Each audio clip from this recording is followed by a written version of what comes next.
Tvoja matka je to najcennejšie na svete. Puto medzi matkou a dieťaťom je jedinečné a nesmierne silné.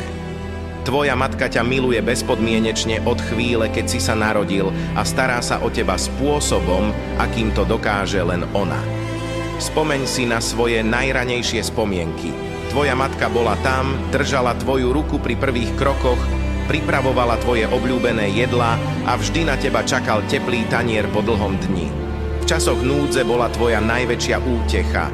Keď si bol chorý alebo smutný, bola tu pre teba.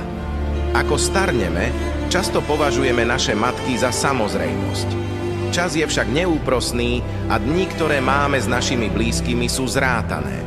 Preto ťa žiadam, aby si vážil svoju matku, kým ešte môžeš.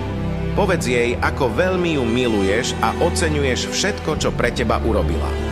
Jednoduchý telefonát, vrúcne objatie alebo